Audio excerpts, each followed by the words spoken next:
Dan Quinn steps to the podium, and before we can even get our hopes up about the weekend, DQ announces that Austin Ekeler is going to miss this weekend's game with a concussion. Now, that does not mean the party is over. The Commanders closed out that game without him on Sunday.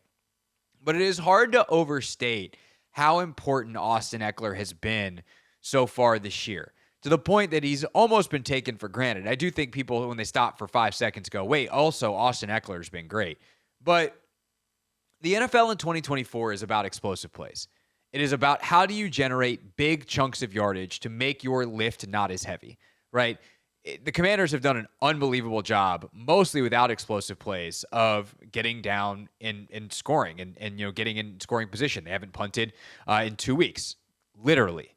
They obviously haven't turned the football over, which is another thing that happens when you don't get explosive plays, because you have to run too many plays that eventually you're going to run into a turnover. They've also gotten lucky, right? They had two fumbles this year that were recovered by offensive linemen. The Jaden Daniels sack fumble in week 1 and the Zach Ertz fumble that Nick Allegretti recovered in week 3. And the less you have to run those types of plays because you generate explosives, the more that you can count on not having turnovers, not getting a bad down in distances. And ultimately, as we saw Terry McLaurin on the 27-yarder to close out the game, if you just score, then you don't have to worry about executing in the red zone. That was the problem against the Giants. There was basically no explosive plays, and even though they were able to drive time and time again on the Giants' defense, you saw how hard it is to score in the red zone. They were able to obviously have the big explosive to Terry down the field and then score in the red zone. They had the big explosive to Terry late to score, and then the other guy who had the explosive to score was Austin Ekeler. That 20-plus, I think it was a 24-yard run to the house. Ekeler also has a kickoff return, and he could have had a kickoff return against the Giants if they don't call that penalty on Nick Bellore, and Bellore certainly did not need to hold on that play for Ekeler to get loose. He had another big one against Cincinnati to get a short field. They score on that drive because they scored on every drive against Cincinnati. And that is, if you start to think about it, like, okay, well, where have they gotten some of the big plays? Obviously, Jaden, a couple in the Bengals game that we've been talking about ad nauseum. But other than that, it's a lot of Austin Ekeler. And I just pulled up on NFL Pro. I did a quick search. There are 13 10-plus yard rush plays for the offense this year. I have not done the math yet. I just did the sort, so we're going to do this live. Against Tampa, Jaden Daniels scrambles for 17. Jaden Daniels scrambles for 16. Jaden Daniels scrambles for 12. Daniels scrambles for 11. So of the 4 10-plus yard runs in the Tampa game, all of them were Jaden Daniels. In the Giants game, Ekeler for 13. There's one. B-Rob for 10. That's 2. Daniels, B-Rob, B-Rob, B-Rob, and then B-Rob, and then Daniels.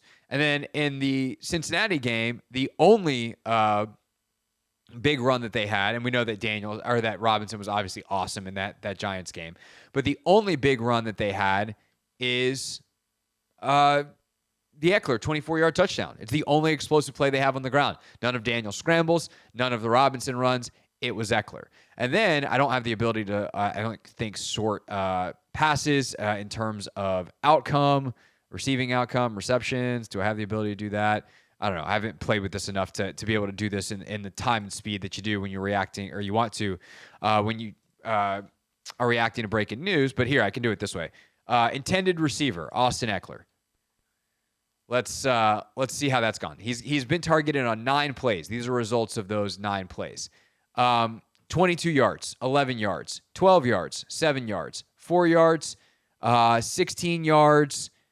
There's a lot of words there. 27 yards.